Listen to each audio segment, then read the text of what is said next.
Are you lost and wanting to find your true self?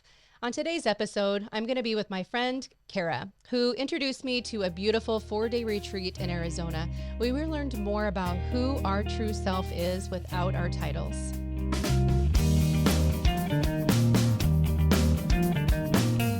All right, well, I'm super excited to be back today on Just Nicole Life Changes After 40.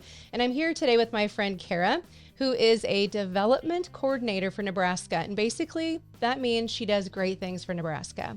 And so I'm super excited to have you here, Kara. So thank you. Yeah, thank you. Kara and I have known each other for a long time, and I've always looked up to her. She's a very strong, independent, to me, seeming woman. And she invited me to be part of a peer learning group. And it was almost like hitting the lottery, I believe. And so Kara and I have spent many miles in the car, just kind of getting to know each other a little bit deeper. And she presented me an opportunity to attend a retreat. And through this process, it ends up that her and I both attended this retreat. So I kind of wanted to talk a little bit about this retreat. I touched a little bit about it in my last episode, but really the importance of taking time to reset, to taking time for yourself. So could you tell me a little bit about why you searched for this retreat in the first place? What was... Yeah, I had already been through a cohort, kind of like what you and I were in together, and I had that great opportunity to learn more about myself and really absorb what my peers had to say to me about what I needed to learn about myself. And at that time, I really wasn't ready for that. I was very, very self-critical and not really sure where that was coming from, and had been through another retreat where I was able to address some things I was holding from my past that I needed to learn to let go of and process in a different way. So I chose this retreat that you and I have both experienced. Mine was a little bit different than what you went to, but same Mhm. location, same instructors. And the reason why I chose it was I was still finding some of that trauma, some of that pain that I had had. I had the opportunity to really learn how to do things differently and make better choices, but I was still holding some of that physically in my body. And if you've ever read the book The Body Keeps the Score, it's 100% true. If we don't deal with that negative energy, if we don't deal with that internal pain, we hold it, and it comes out in ways that we don't see coming. And it can do damage to our body. It can cause cancer. It can cause all kinds of acid reflux, all of those things that we experience. And so when I was searching for you, knowing what you were looking for, I noticed that they also had this program about wellness and dealing with stored trauma. And that's how I decided that was exactly where I was needing to go. Yeah, and it is so crazy how many people suffer with things from their past. And maybe they don't even realize that I act this way because of something that happened. Um, one of the experiences I had while I was at the retreat, I didn't even know I had a problem with. But having that moment to actually sit down and reflect. And I think, there's things that we can do at home, but there's always interruptions. There's not really that true opportunity to just reset. And so being in Sedona really just gave us that opportunity to really reflect, like, who are we really?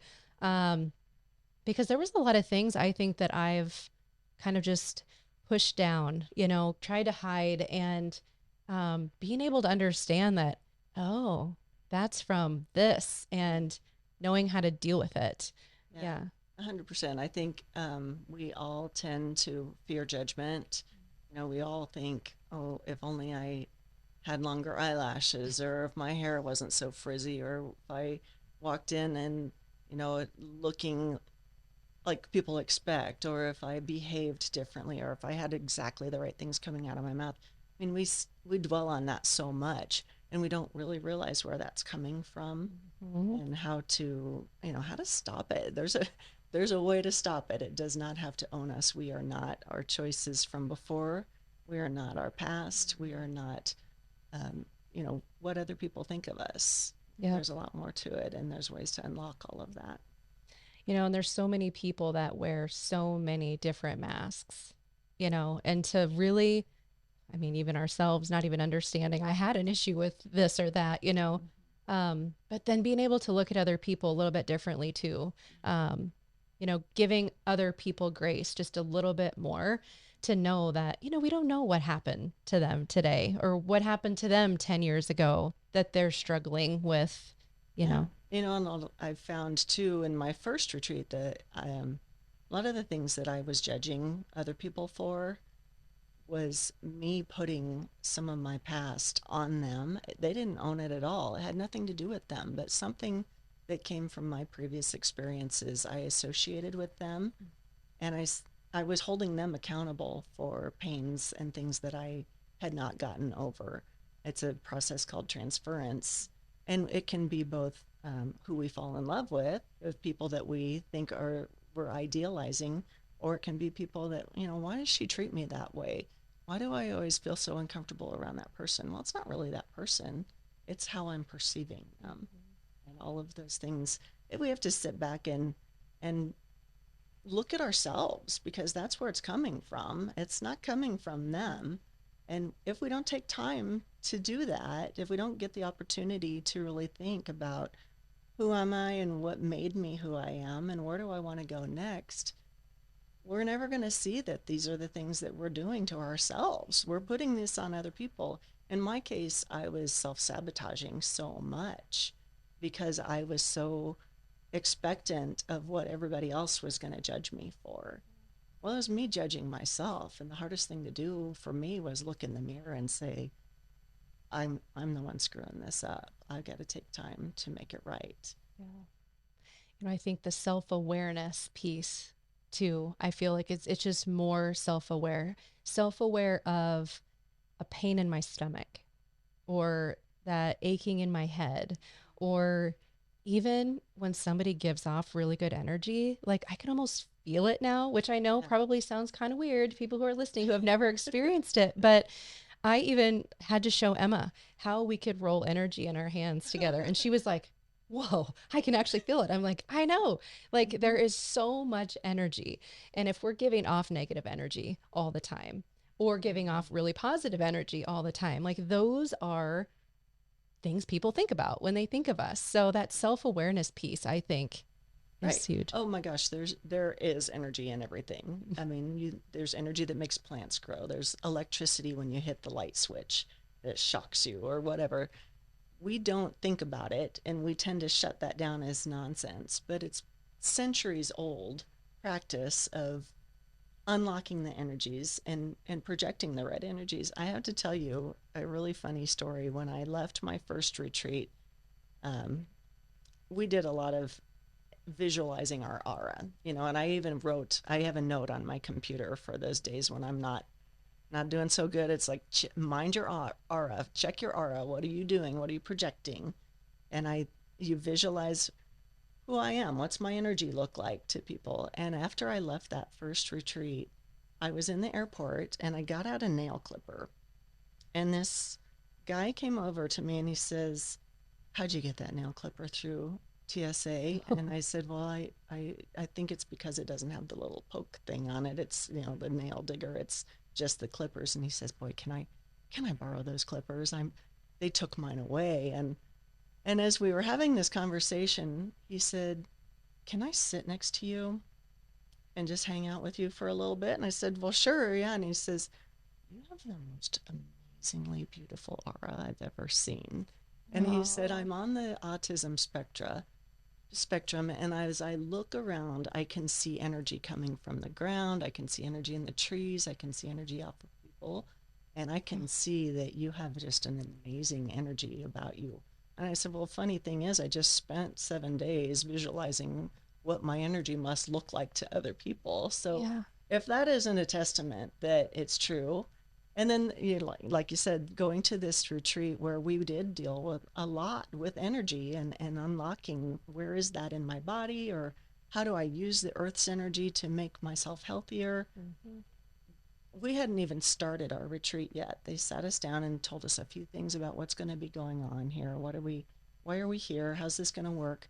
And they had us close our eyes and feel that energy in our palms.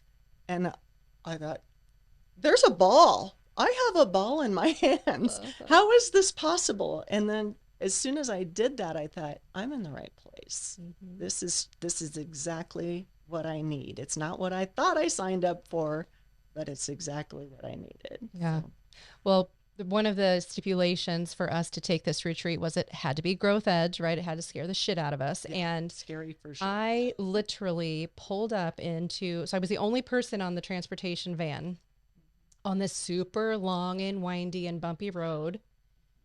And the closer I got, the more pressure I felt in my stomach. And he pulled up and he put the car into park, and I just was fighting everything in me not to cry. I'm like, I gotta go. Like, I cannot be here. What did I do? And I wanted to text you, and I'm like, no, I can't text her. I can't tell her. I want to run away.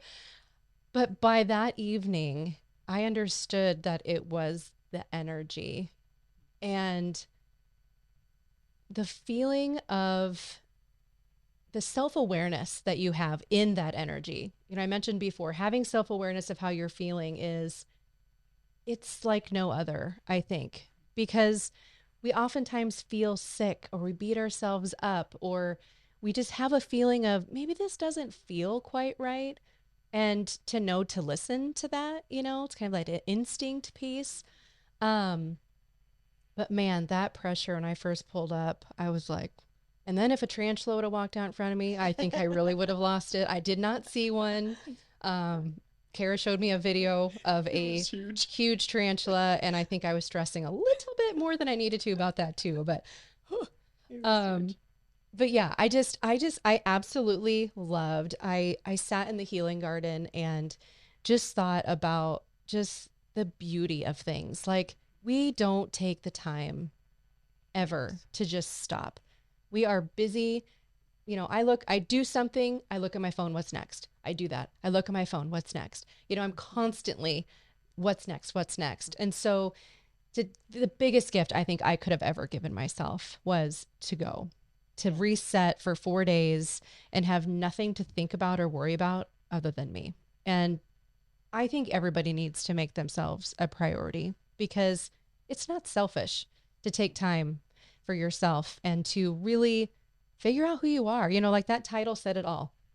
Who are you without your titles? Who am I without the title of mom, without Mark's wife, without the owner of Beautiful Boutique? You know, I could go on for hours with the titles that I've carried. Those can all change. You know, what and who am I? You And know. how do we show up right for everyone else in our life Yeah. if we aren't right with ourselves? If we haven't taken time to be healthy, to secure your own mask first, Yeah. how do we help anybody else? And I think that was kind of where I was going down my path was I was becoming more and more negative. I didn't take enough time each day to just express the things that I was grateful for and to really appreciate what's good about me or what's good about my life. And I was getting into that really crabby mindset of, you know, what's good in the world? All I ever see is what's bad. Mm-hmm. Well, that was me. That was all on me. And to really step back and take the time to acknowledge that and to make the choice that I'm not going to live like this. This is not who Kara is. Kara's a happy person. Kara's a really outgoing person. So why have I shut down? Why have I got this negativity? Well, it wasn't something I was going to just do naturally. It took me making the effort and it took me having this opportunity with my peers to say, what's that voice? That's not Kara's voice coming out of your mouth. Who's talking? And so I think you're absolutely right. We need to make the opportunity for space, for that time for us to spend on ourselves. Yeah, I just absolutely love that. I do have a lot of people ask me how this opportunity came to Mm. us, and it was just like you said, it was like winning the lottery, or what are they selling? What kind of pyramid scheme am I getting involved in? What's happening? Yeah. And you know, we trusted that. We went ahead and took that bait and just thought, what's going to happen? But when people ask me, how do I get invited? How do I get Mm. into this? I'd tell them, you don't need to be. you know, if you have a good, strong, honest, vulnerable group of friends that you can bounce ideas off of and just say, here's what's going on in my life, here's what I'm thinking, here's what I'm feeling. What do you what do you think about that? What feedback would you give me? I know that's a lot to ask, and after being through this process a couple of times now, Yeah. I'm a lot more willing to be vulnerable, and I'm in a little different space than I was before. I think you are as well. I mean, we all went into that conversation with, I got to protect myself. Nobody can really know who I am. Nobody Yeah. can know what my demons are. But, you know, I think having the right group of people to surround yourself with is just so critical. And if they aren't the people that you can tell your honest truth to and get your feedback that you need from, then are they really the right people for you to be spending your time with? Yeah. And I love the fact that people outside of your normal circle were able to come in and we could just offload, Yeah. and they could see us for who we really are. Because I think part of this too is figuring that out for ourselves. People laugh when I say this, but I don't have much self confidence. I second guess all the time. I don't believe I'm enough for a lot of things, and that's why I do all the things that I do. So when I tell somebody, "Oh, I just don't feel very confident," they're like, "Oh my gosh, you're the most." No, no, I'm not. So having it come from a group of women who I had never met before other than you look at me, hear me, and say, "Gosh, I think this would be good for you."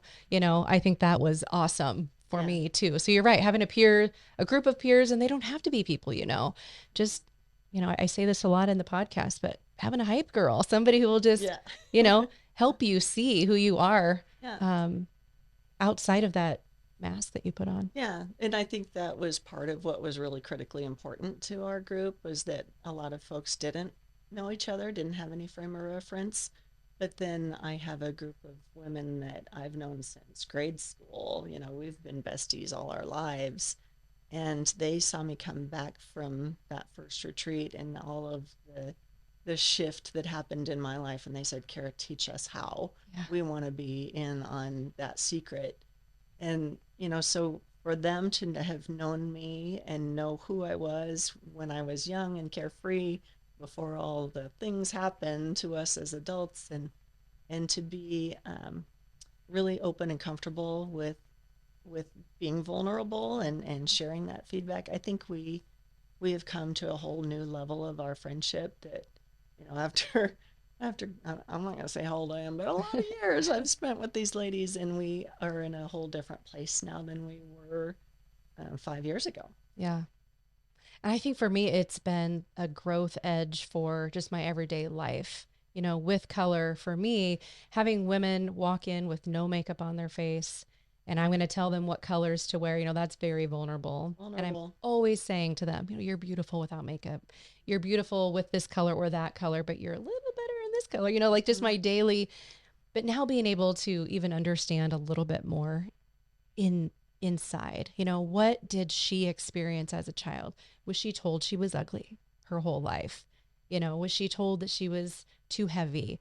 Was she told whatever? I have so many women say, Yeah. "Oh, my mom used to dress me in red all day long. I'll never wear red again." Or, "My mom told me I couldn't wear yellow because I looked ugly." Well, that stays Don't in our stand out too minds much. Yeah. for years. And so trying to help women understand and appreciate color, and then I feel like I've been gifted this opportunity to help them take it even deeper to what really is the root of it. Who Mm-hmm. told you you were ugly? Yeah. Like who had the right to say that to you? Because it's not true. And so I love that God has given me the ability to be able to be present in front of women in a vulnerable place, because I don't think just in passing people would like want to have that conversation or listen to me. But when they're stuck in a chair with me for a couple of hours, it's gifted me the Mm-hmm. opportunity to really help them see that beauty even more. So I feel like for me, it's been a bigger gift outside of even just myself. Oh yeah, definitely. Being vulnerable is so important because, you know, really when we're out of our comfort zone, that's when the real growth Mm-hmm. happens. And when they are sitting in a position where you can help them see themselves be glorious and appreciate what they really have to offer the world, not just externally, but who they are as a person as well. What a genuine gift you have. Yeah, such a great gift. Well, I just have to say, I really appreciate you stepping outside your comfort zone and sitting here with me. I really do think that you're an amazing woman and a friend you were the first person I thought of with this topic. Like, I would love nobody else to share this gift because everybody needs a girl who is a friend who will listen and who gets it. And I feel like even though we didn't know each other well, I would tell you lots of things and afterwards be like, well, that was probably TMI. But you are a gifted listener as well. And Thank so you. I Thank you. I And really you appreciate that. genuinely deserved the opportunity that you were presented with. And Thank you. I chose you for a reason. Thank you. Well, I really appreciate it, Kara. Thank you.